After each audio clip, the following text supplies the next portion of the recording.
Non, par ta vie, nul dessein qui me reste, clair-obscur.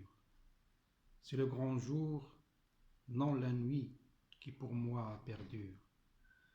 Que de fois n'ai-je pas contenu mon âme au combat pour la préserver des hontes. Bonjour messieurs, dames, je suis en train de lire un livre très intéressant de Nadia Tzezi qui s'intitule Le genre intraitable, politique de la virilité dans le monde musulman. Un livre que j'aurai l'occasion de traiter par la suite. Mais pour l'instant, j'aimerais parler tout simplement de mon propre livre. Comme vous le savez, on n'est jamais mieux servi que par soi-même.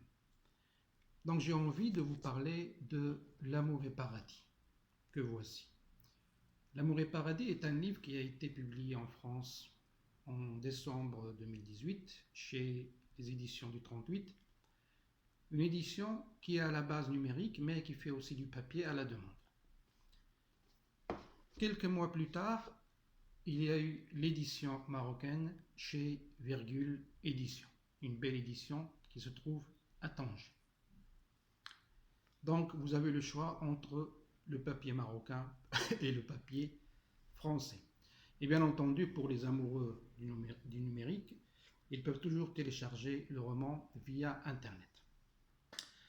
Alors, je commencerai par dire ceci. Un grand remerciement à toutes les personnes qui ont eu l'amabilité d'acheter le livre et de le lire, et surtout à celles et à ceux qui m'ont contacté par mail ou par Messenger et qui m'ont donné leur impression, leurs réserves, leurs critiques et parfois des questions directes. Bien entendu, je n'aurai pas le temps aujourd'hui de répondre à toutes les questions, mais je vais me concentrer sur le titre parce que certaines questions portaient sur le titre. L'amour et paradis. Pourquoi ce titre? Alors, si j'ai à résumer les questions qui portent sur le titre, je dirais qu'ils sont de l'ordre de trois axes ou trois niveaux ou trois catégories.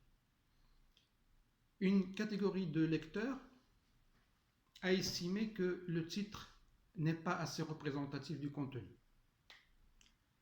Une deuxième catégorie a estimé tout simplement que le titre n'est pas compris, par eux bien entendu, n'est pas assez clair. Et une troisième que j'ai trouvé un petit peu rigolote comme réaction, c'est qu'ils ont trouvé le titre un peu bisounours. Donc je vais essayer de répondre à ces trois questions sans vouloir justifier le titre parce que vous le savez aussi bien que moi, une fois le livre entre les mains du lecteur, il n'appartient plus à l'auteur et le lecteur a le droit bien entendu d'en faire son propre objet. Mais je vais essayer tout simplement d'expliquer comment on a choisi ce titre et est-ce que justement il est représentatif ou pas représentatif, bien entendu, de mon point de vue. Alors commençons par la première question. Est-ce que le titre est représentatif ou non? Alors j'ai envie de dire tout d'abord que aucun titre, je dirais, qui porte sur la fiction, n'est censé être représentatif de quoi que ce soit. Je m'explique. Lorsque vous faites un travail académique, lorsque vous faites un essai, lorsque vous faites une recherche dans n'importe quel domaine, vous êtes obligé de trouver un titre représentatif. Autrement dit, le lecteur doit savoir dès le titre de quoi l'auteur va parler. On est d'accord? Si vous avez un titre La maladie d'Alzheimer,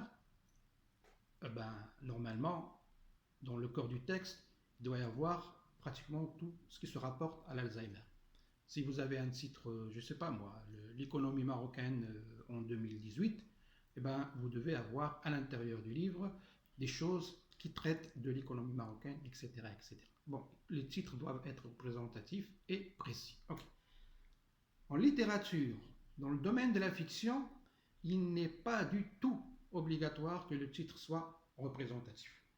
Je vous donne un exemple très simple, juste deux exemples, mais vous pouvez multiplier les exemples. Qui peut me dire, par exemple, à la lecture, juste à la lecture de la couverture du livre de Stendhal, Le Rouge et le Noir, de quoi parle le livre? Qui peut me dire à la lecture de la couverture du livre de Céline, Voyage au bout de la nuit, de quoi parle le livre? Et je peux multiplier comme ça les exemples, juste pour vous dire en fait que dans le domaine de la littérature, le titre n'est pas forcément, ne doit pas être forcément représentatif du contenu. Bien entendu, après lecture, on comprend le rapport entre le titre et le contenu. Alors la question est-ce qu'il y a un rapport entre l'amour et paradis et le contenu? Est-ce qu'il y a un rapport entre l'amour et paradis et le contenu? Pour moi, oui. Pour moi, oui, pour une raison très simple. Les thèmes, parce que dans ce livre-là, il n'y a pas un seul thème, les thèmes abordés justement dans ce livre traitent tout simplement de l'humain par rapport, comment dirais-je, à ces deux contradictions qui ont toujours existé, à savoir le côté angélique et le côté diabolique.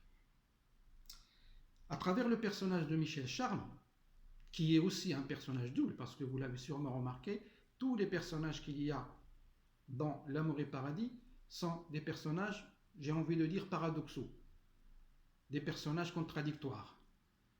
Je veux dire par là, à la fois, on a l'impression qu'on a affaire à un ange, et juste après, le même personnage devient un démon. Et donc, l'un des sujets, je dirais, primordial de ce livre, c'est justement de m'arrêter sur comment dirais-je, cette dichotomie qui existe en nous. Personne n'est blanc à 100%, personne n'est noir à 100%, personne n'est angélique à 100%, personne n'est diabolique à 100%. Et donc, en chacun de nous, il y a le mal et le bien. En chacun de nous, il y a le diable et, bien entendu, l'ange. Et donc, l'une des idées que je voulais développer dans ce livre, c'est que pour essayer, comment dirais-je, de faire en sorte que le côté angélique, je dis bien, faire en sorte que le côté angélique prévaut sur le côté démoniaque, il y a un chemin qui n'est pas facile, qui est celui de l'amour. Parce que le paradis, pour moi, ce n'est pas forcément le paradis qui comment dirais-je, décrit dans les livres sacrés. Le paradis, pour moi, c'est tout simplement être bien avec soi-même et avec les autres. Et pour être bien avec soi-même et avec les autres, bien entendu, il faut passer par l'amour et pas par la haine, ça va de soi. Donc vous voyez un petit peu, lorsqu'on lit le livre, on comprend que le mot amour n'est pas forcément l'équivalent de cette relation entre une personne et une autre. Non, le mot amour renvoie à la tolérance. Le mot amour renvoie au vivre ensemble. Le mot amour renvoie tout simplement à l'acceptation de l'autre. Et donc cette acceptation, cette tolérance ne peut passer qu'à travers l'amour. Quand je dis amour, j'aurais pu aussi dire amitié. Ça revient au même. On est d'accord? Donc voilà pour moi la représentativité du titre et du contenu. Ok. Concernant la deuxième remarque qui dit que on n'a pas compris véritablement le titre. Il me semble que ce que je viens de dire répond à cette question. C'est-à-dire si on va au-delà de l'histoire, si on donne au mot amour et au mot paradis d'autres sens, d'autres connotations que les connotations ordinaires, on pourra éventuellement comprendre la relation qu'il y a entre le titre et le contenu. Et la troisième interrogation, la troisième question qui disait justement que le titre est Bisounours. Entre nous, ça m'a plu ce choix. Hein. Bisounours, c'est enfantin, c'est beau, c'est tout ce que vous voulez. Mais est-ce que le livre est Bisounours? Peut-être que le titre renvoie à quelque chose de Bisounours. Et je comprends tout à fait cette réaction dans la mesure où, quand on voit ce qu'il y a autour de nous, quand on voit les relations entre les humains, quand on voit les relations entre les nations, quand on voit les guerres, quand on voit plein de sang partout, c'est vrai que parler d'amour et parler de paradis peut sembler anachronique. Hein, je vous l'accorde tout à fait. Je vous l'accorde tout à fait. Mais la question est, et c'est encore une fois une des choses que je traite dans ce livre, la question est, avons-nous un autre choix? Avons-nous un autre choix que de s'aimer, que de s'entendre, que de s'accepter? Vous voyez ce que je veux dire? On n'a pas d'autre choix. Parce que si on a le choix entre deux choses, ou bien s'entendre, ou bien s'entretuer. Ou bien s'entendre, ou bien s'entretuer. Malheureusement, aujourd'hui, on cherche plus à nous entretuer qu'à nous entendre. Hein? Pour la moindre petite chose, on va la développer, en faire toute une boule qui va exploser et, bien entendu, au lieu de s'approcher, on s'éloigne de plus en plus.